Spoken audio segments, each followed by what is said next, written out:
Hi guys, I haven't uploaded to my YouTube channel in a while and you might be wondering why, so hopefully this video will add some clarity to that. Also, I'll be showcasing my book collection, so maybe it could give you some good ideas on books you could read. So, let's take a look. So here are my books over here. I got different topics. I sort of arranged them by topics, more so than authors. I usually don't collect too many authors actually, but yeah, these are my Twice albums, but that's not books. So. And I got some theology books up there. They're sort of wrapped in plastic because that's when I was like moving around and stuff. It's easier that way. And here's more theology books. I'm not Christian anymore, but they're still sometimes interesting to read. It's sometimes interesting to study theology, but sometimes the books aren't that good. But we'll see. And these are more so like reference books if you want to learn about a certain subject or something. And here are some books as well. These ones are like politics, conservative politics mostly, which, yeah. But it's good to get books from both sides of the view, like conservative, liberal, socialist, whatever. It's good to hear both sides of the story so you can make up your own opinion and have a more informed view rather than closing yourself off to one view and sort of just opening yourself into just sort of being in your own echo chamber, right? You know what I mean?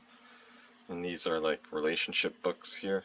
These books are definitely more informative than relationship stuff you'll see on YouTube, like Andrew Tate and all that kind of toxic stuff. The male guys, especially on YouTube, they usually give very toxic advice about dating. And probably shouldn't listen to that. It's hard to come across like a genuine person with dating advice, but I find the female YouTubers actually have pretty good advice sometimes. They seem to be less toxic anyway. It's a good board game, by the way, Anomia. I don't know if you've ever tried it, but it's a good board game, like intellectually stimulating. Sort of, kind of like brainstorming things. You just lay these cards out and then you brainstorm what it says. Like it'll say noun, and then the person who says noun quicker gets the card. And these are my psychology books here, basically all this area. And then a little bit of here as well. And I could go over some of them. This book I thought would be kind of interesting. It sounds interesting, Psychology of Stupidity, but I found there wasn't too much science in the book. Like when I read books, I like to read books that have they cite a lot of studies and they give statistics and everything for it, but this was mostly like just opinion kind of, you know what I mean? This one's pretty interesting. It goes over like different psychology experiments.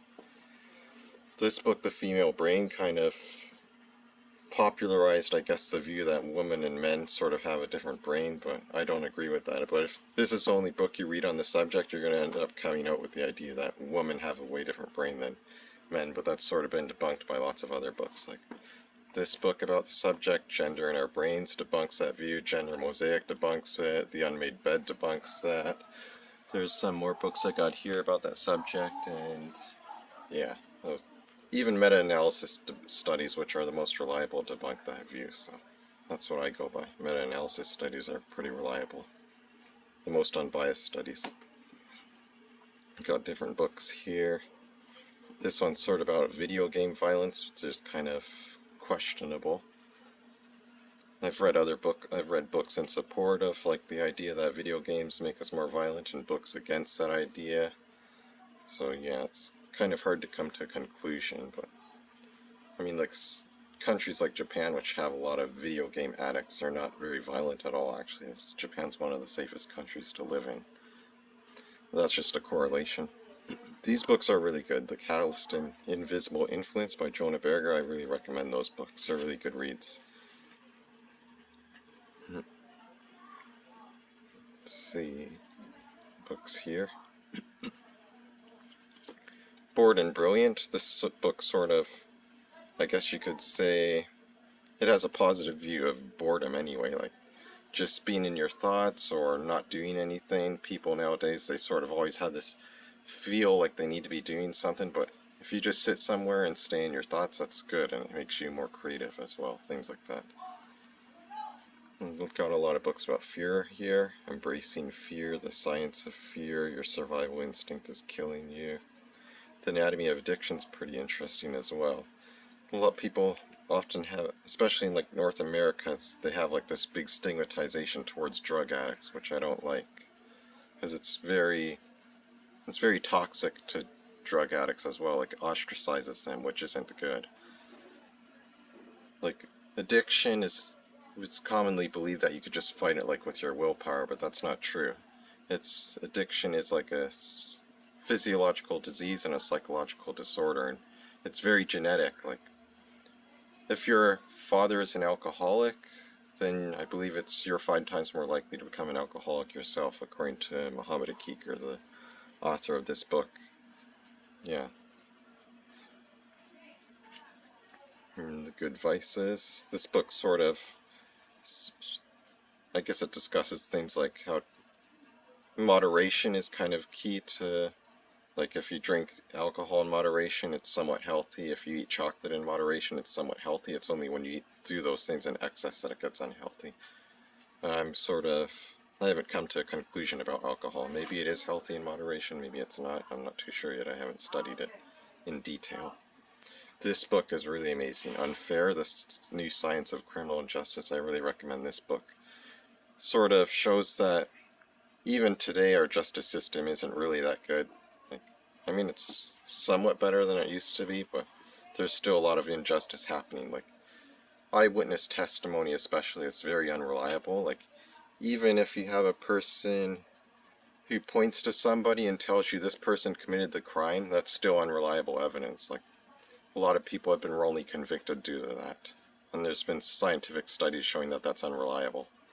Narcissism epidemic is also really interesting. It shows how there's like a rising rate of narcissism in our country, and it's especially due to the self-esteem movement, which is, I don't think is a really good movement, to be honest. Like, they think it'll help you succeed in life and be more successful or get better grades as well, but like Asians, they usually score very low on self-esteem, but they get like the highest grades too, so that's not true.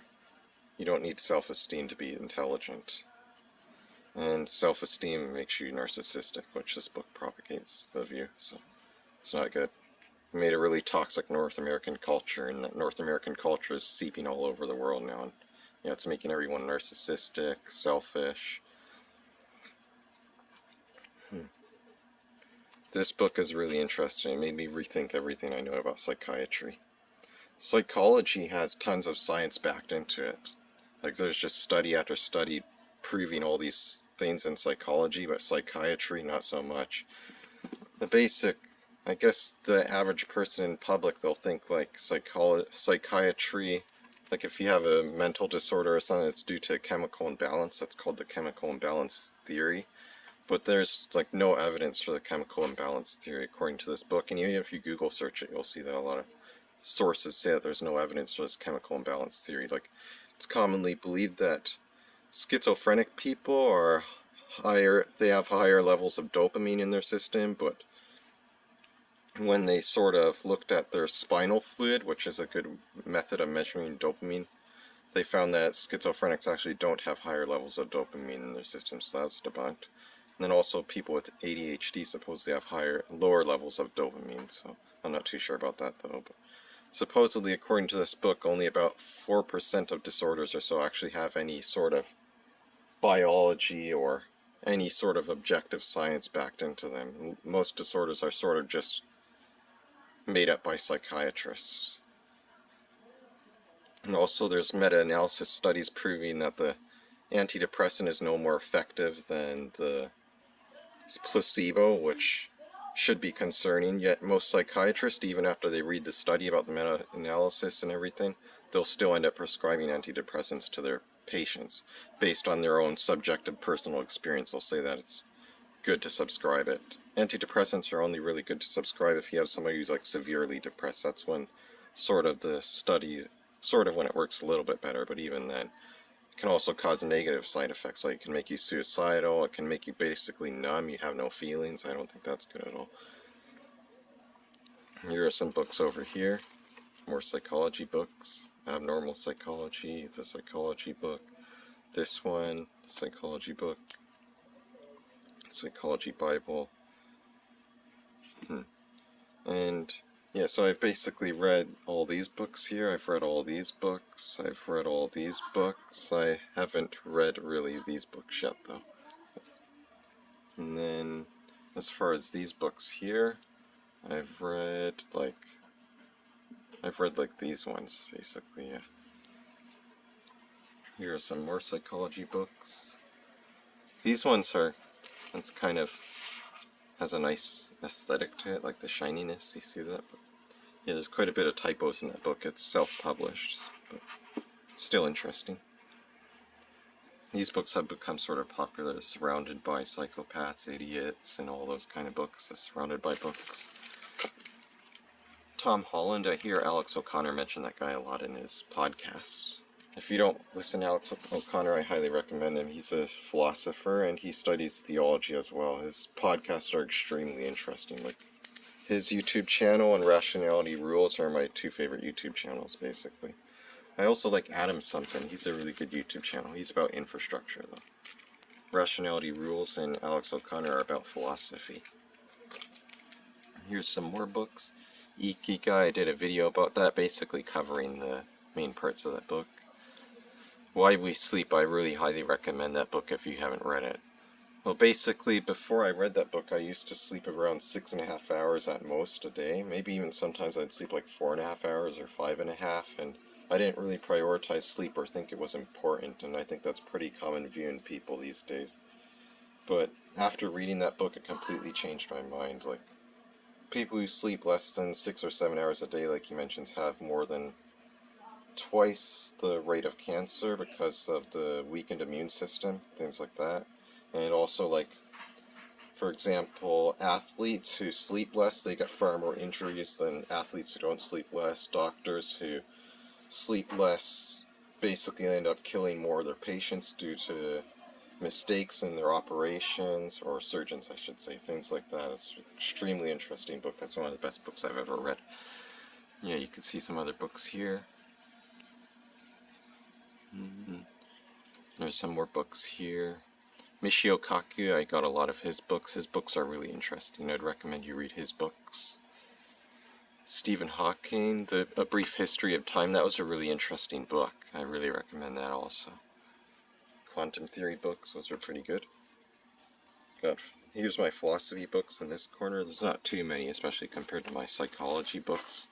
I more so listen to philosophy podcasts and things on YouTube, but I find I like the philosophy stuff on YouTube a really lot, but the psychology stuff on YouTube, I haven't really found too many channels I like as much as reading. I love reading psychology books, but I haven't really found any YouTube channels about psychology that I really love too much. Psych2Go is pretty interesting, though. It has like 5-minute videos about psychology, and yeah, it's pretty good. Help you become a better person. You can't really see the books in this corner too much, but there's Aristotle, there's Lucius Seneca, Sun Tzu, and so things like that. And then down here, some more books. I read this book, Eureka. It sort of has interesting daily facts you could read each day. I read through it like, I didn't go through it each day though, I just read through it like into 2 weeks or whatever. And then there's this How Evolution Explains Everything About Life. That's a really interesting book also. There's the Charles Darwin, Origin of Species, Descent of Man, Charles Darwin. Sapiens is a pretty popular book, you've probably seen this before. Jerry Coyne, I don't know if I mispronounced his name or not. And I got some books about Jesus here. Some more books about Jesus. Bart Ehrman, he's basically a skeptic, he's an agnostic. And he studied theology and everything, and he wasn't unconvinced by it. And then I got a bunch of Richard Dawkins books here. Outgrowing God, that was a pretty interesting book. God Delusion, and Unweaving the Rainbow and things. I've read these 3 books of his. My favorite book so far is this one, The Greatest Show on Earth. The Selfish Gene. Oh, and what books are up here? Oh yeah, I got these books. Grip on Genetics, Better Way to Think. And then there's this book, Hallucinations. I'm about 33% into that book. It's pretty interesting. And then here's more theology books and sort of history as well. This book's really famous. I don't know if you've heard of it. And then there's this Robert Sapolsky. He's become pretty popular lately. I don't know if you've heard of him, but he's a determinist, and recently I've become a determinist as well. I used to believe we have free will, and I'm completely unconvinced of that now. The evidence is pretty overwhelming in favor of determinism, in my opinion. This is a pretty good book, and yeah, it's like 800 pages. It's pretty amazing. It discusses basically how he basically supports determinism based on biology, psychology, and other things. This book's really nice, The Rise and Fall of the Third Reich. Yeah, there's this belief that Adolf Hitler was sort of socialist. That's not true. Adolf Hitler was capitalist. You could read about that in this book here. Also, Adolf Hitler is a Catholic, too. Sometimes they'll try to say he's atheist, but no, he's a Catholic. And these books are very nice aesthetics. I liked how they used to make books back in the days. Back in the olden days, it looked pretty nice, right? The aesthetics of them. I got more history books. Sex and History, that's a really interesting book. That was my favorite book I read one year. I think that was 2022. It's extremely interesting. And I got this book about the history of the Jews. And Conspiracies Declassified. And there's more theology books down here. And I hope you're enjoying this video. I hope you're also doing well, also like in life. I hope everything's going good for you. Some more theology books. This book I found pretty boring. I read this book and I was completely bored by it. Yeah. And it's more kind of like conspiracy stuff, but yeah. This is Ken Ham, which, yeah. This kind of stuff. More theology books. Oh, Die Bibel. That's German. It's my German Bible.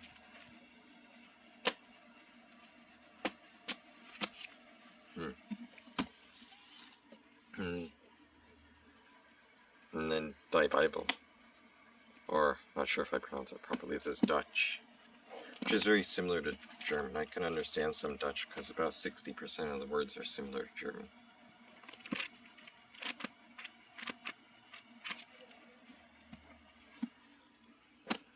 Then I have some more theology books and so here.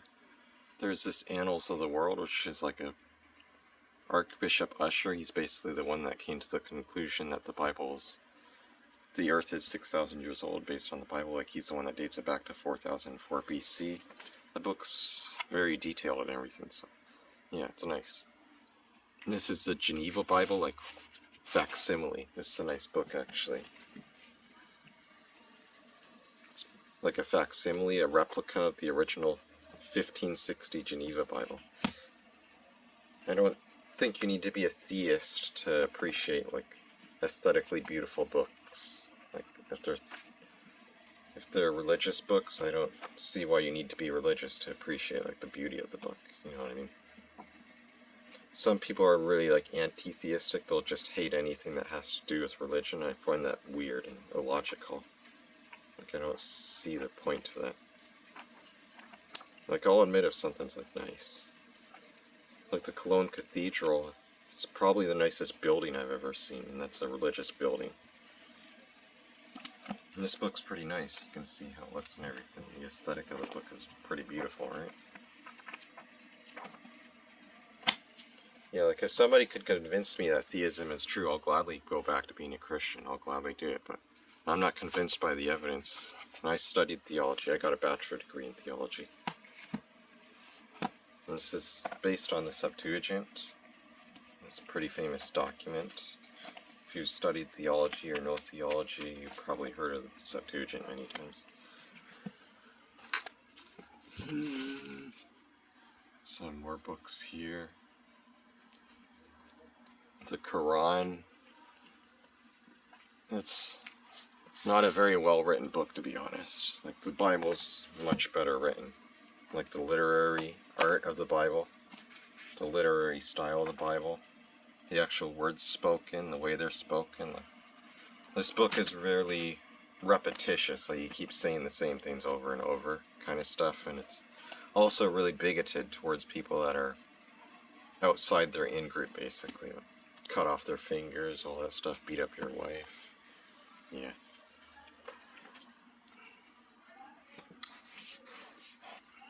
And this is the most beautiful Bible, beautiful book in my entire collection, in my opinion. Like, I don't think anything even compares to this. You gotta see this. I bought this for only 60 Canadian dollars on Amazon. Well worth it. The aesthetic beauty of this book is beyond belief. You gotta see this. It smells really good too. It's based on the, basically a replica of the 1534 Luther Bible. Yeah, again, I don't see why you need to be religious to appreciate this. It's just amazing. Look at this. Wow. It's beautiful, right? It's the most beautiful book I got. Look, they even have like watermarks and everything based on the facsimile. You see how nice this looks? I highly recommend you buy it if you like aesthetic books. If you want your bookshelf to look nice. It's the Martin Luther Facsimile Bible, 1534. You see how nice this is?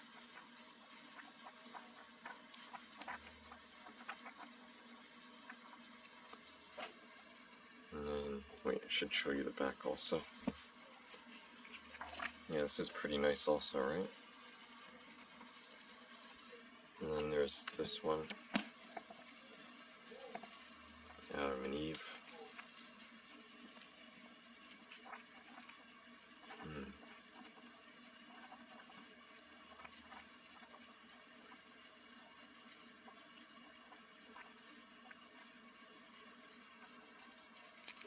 Look at that, it's really nice, right? See all the detail in that. You see the watermarks too, how nice it is. They're just complete replica.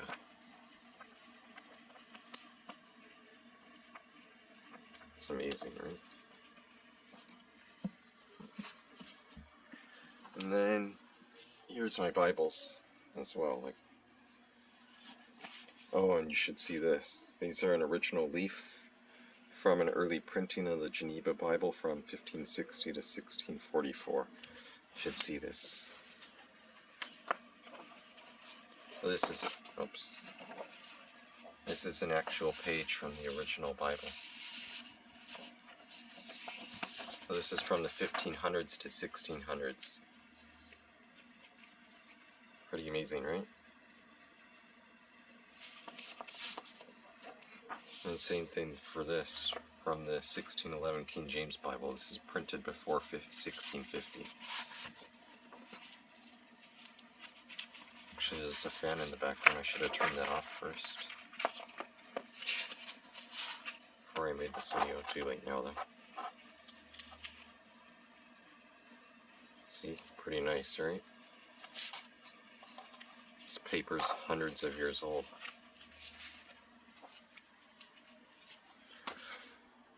And here's my Bibles. And this is the main Bible that I use for taking notes and stuff. It's a Ruckman Reference Bible. He's kind of like a cult leader, basically. That guy's really racist and everything. Bigoted. He hates anybody without his specific theological view, and he has a lot of theological views that nobody else subscribes to. He makes up a lot of stuff. Yeah, you can see I put tons of notes all over this. So I actually studied the Bible. A lot of theists, when I went atheist, they tried to basically claim that I don't have any knowledge of the Bible, or if I said that I studied the Bible and I have a bachelor degree and whatever, they just sort of act like I don't know what I'm talking about. Like, it's extremely disrespectful from them and toxic. Like, if somebody doesn't have their view of theology or doesn't believe what they believe, even if they have studied theology, they just sort of use these mental gymnastics to excuse them for their unbelief. They can't really believe that somebody actually studied the Bible and isn't a theist. They just can't fathom that. It's beyond their capability, I guess you could say. It's just delusional, I guess. and very disingenuous.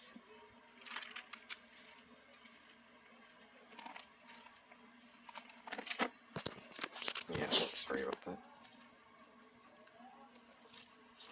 So yeah, there's lots of notes in this, all over, you see that?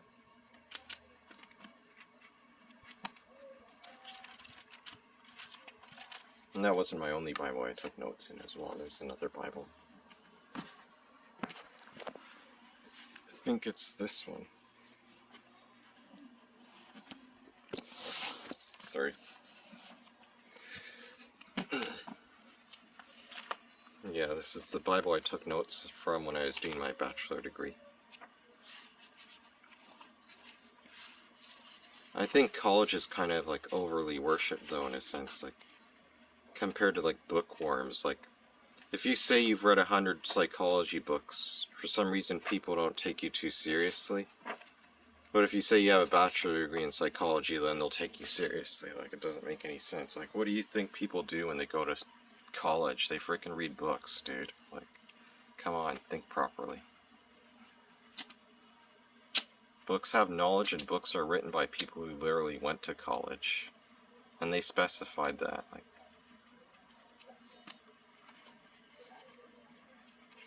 you can see there's lots of notes, specifically in the parts I studied for the college, especially in the New Testament.